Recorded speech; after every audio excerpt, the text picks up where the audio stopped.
बिस्मिल्लाहिर्रहमानिर्रहीम। अस्सलाम वालेकुम मेरे प्यारे नाजरीन। अक्सर आपने मसाजिद के अंदर ये बात नोट की होगी कि कुछ लोग बड़ी तेज़ी के साथ अपनी नमाज मुकम्मल करते हैं।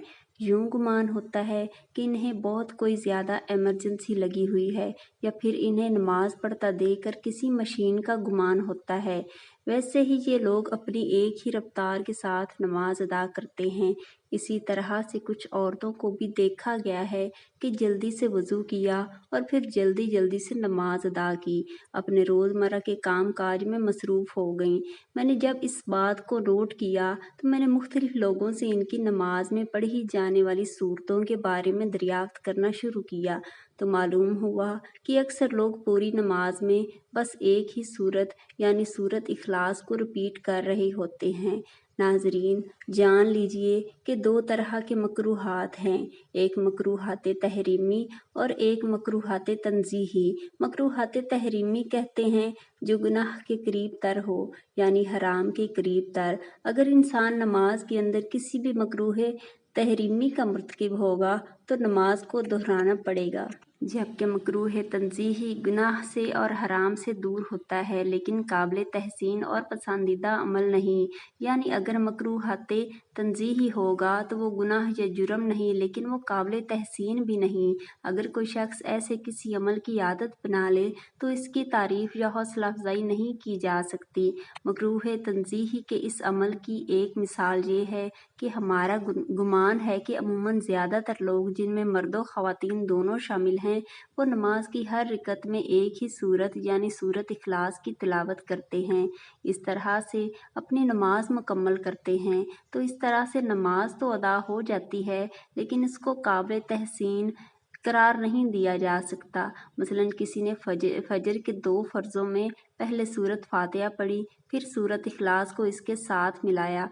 अब यहाँ ये मसला भी जान लीजिए कि जब हम फ़र्ज़ नमाज अदा करते हैं तो पहली 2 आयात में सूरत फातिहा के साथ दूसरी सूरत मिलाते हैं, जबकि तीसरी और चौथी रिकत में सूरत फातिहा की तिलावत ही की जाती है। तो जब कोई नमाजी पहली और दूसरी दोनों आयात में सूरत फातिहा के साथ एक ही सूरत मिलाकर पढ़ रहा है तो ये अमल मकरूह तंजीही कहलाता है, यानी इस अमल से नमाज हो जाती है लेकिन काबिल तहसीन नहीं। उलमा कराम ये कहते हैं कि जब नमाज जैसा अमल किया जाए तो हरगिज़ इसके अंदर किसी भी किस्म के मकरूहात की गुंजाइश नहीं होनी चाहिए, यानी एक ही सूरत दोहराना नहीं चाहिए। ये मसला भी जान लीजिए कि फ़र्ज़ के बाद कुरान पाक की कोई सी भी 3 आयात तिलावत की जा सकती हैं।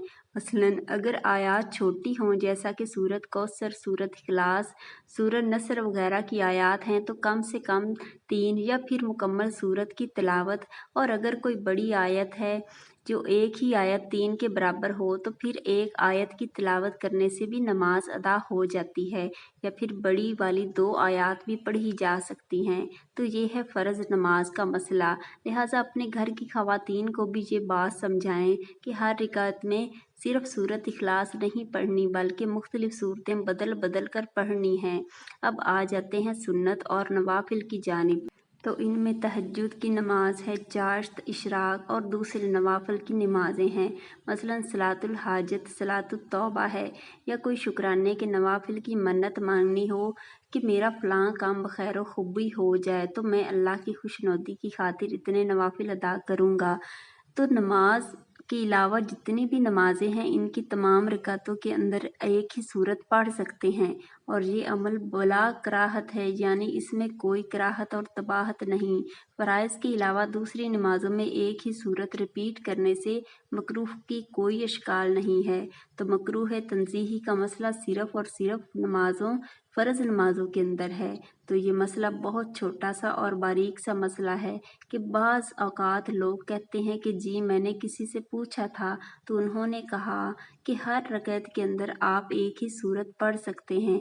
तो जान लीजिए कि बिल्कुल आप हर रकात के अंदर एक ही सूरत पढ़ सकते हैं, लेकिन फ़र्ज़ नमाज़ों के अलावा फ़र्ज़ नमाज में अगर आप एक ही सूरत को रिपीट कर रहे हैं तो ये मकरूह तंज़ीही है, यानी नमाज तो अदा हो जाएगी लेकिन ये अमल काबिल तहसीन नहीं है।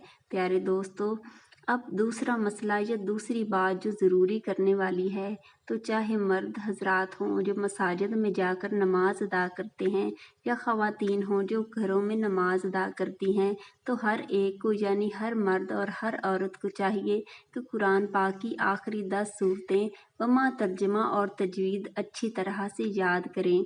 यानी सूरत फील से लेकर सूरत नास तक ये 10 सूरत मुबारका हर मुसलमान को आनी चाहिए। अमूमन अगर किसी मुसलमान को चारों कुल और सूरत कौसर आती है तो 5 सूरतें तो इसे पहले से ही आती हैं, लिहाजा बाकी रहेगी बात तो इसे चाहिए कि वो 5वें याद करके 10 सूरतें मुकम्मल तर्जमा और तजवीद के साथ अच्छी तरह से याद करें, ताकि अगर मर्दो हजरात को कभी इमामत करवानी पड़ जाए तो वो खूबसूरती के साथ सूरह मुबारका की तिलावत कर सके। और इसी तरह ख़वातीन भी घरों में नमाज अदा करते वक्त अपनी नमाज़ों को खूबसूरत और काबिल तहसीन तरीके से अदा कर सकें। इसलिए आखिरी 10 सूरतें याद करना हर मुसलमान के लिए लाजिम है। अगर आती हैं तो फिर भी किसी कारी साहब के पास बैठकर इनका तलफ़ुज़ दुरुस्त करवा लीजिए, और अगर नहीं आती तो किसी भी कारी साहब की मदद से इनकी अदायगी और तलफ़ुज़ दुरुस्त करवा के इन्हें ज़बानी याद कर लें। अब यहाँ ये बात भी नोट कर लें कि जो लोग नफल नमाज़ों में एक ही सूरत रिपीट करने की आदत डाल लेंगे, तो वो सूरत कौसर या फिर सूरत इखलास है या कोई भी दूसरी सूरत है। अब मसला तो यही है कि फ़र्ज़ नमाज़ों के अलावा आप हर नमाज में एक ही सूरत बार बार दोहरा सकते हैं, इसमें कोई हरज भी नहीं है। लेकिन जो लोग नवाफिल और सुन्नतों में एक ही सूरत को बार बार दोहरा रहे होंगे, तो लाशऊरी तौर पर इनसे फ़र्ज़ नमाज़ों में भी ये गलती होगी कि वो फ़र्ज़ नमाज़ों के दोनों रकातों में भी एक ही सूरत दोहरा लेंगे, और ये अमल वो जानबूझकर नहीं करेंगे, बल्कि लामुहल्ला तौर पर इनसे सरज़द हो जाएगा। अब यहाँ ये बात भी काबिल ज़िक्र है कि कुछ ऐसी नमाज़ें हैं जैसे नमाज तहज्जुद के नवाफिल हैं और इशराक की नमाज है, जिसमें उलमा कराम खुद बताते हैं कि एक रकात के अंदर 3 बार सूरत इखलास पढ़नी है, तो इससे ये फ़ायदा हासिल होता है कि एक मुकम्मल कुरान पाक पढ़ने का सवाब हासिल हो जाता है। इसी तरह से सलातुत तस्बीह या दूसरे कुछ ऐसे नवाफिल भी हैं जिनमें उलमा खुद बताते हैं कि सूरत इखलास की कितनी तादाद पढ़नी है, तो इनमें इस तादाद को पूरा कर लें। लेकिन जब किसी को कुरान पाक की आखिरी 10 सूरतें आती होंगी, तो इसे क्या ज़रूरत पड़ी है कि वो आम नमाज़ों के अंदर एक ही सूरत को बार बार दोहराए, यानी कि रिपीट करे। इस तरह से वो जब भी नवाफिल सुन्नतें या फ़राइज़ अदा करेगा, तो हर एक रकात में कोशिश करेगा कि मुख्तलिफ सूरत की तिलावत करे, और इस तरह से इसकी पूरी की पूरी नमाज खूबसूरत हो जाती है। अब यहाँ कुछ लोग ये भी कहते हैं कि हमें सूरत इखलास या सूरत कौसर से बेहद रग़बत है, मोहब्बत है, और हमें इस सूरत को हर एक रकत में अदा करना पसंद है। तो यकीनन वो ऐसा ज़रूर कर सकते हैं, लेकिन फ़र्ज़ नमाज़ों के अलावा दूसरी नमाज़ों में यानी सुन्नतों और नवाफिल में वो अपना ये शौक़ भी पूरा कर लें। लेकिन जब फ़र्ज़ नमाज अदा करें तो हम ऐसा अमल ही क्यों करेंगे जिसमें किसी भी किस्म की छोटी या बड़ी कराहत पाई जा सकती हो। अल्लाह तबारक व तआला से दुआ है कि हमें दीन की बातों को सुनने, समझने और इस पर अमल करने की ताकत और तौफीक अता फरमाए। मेरा सुनाना और आपका सुनना कबूल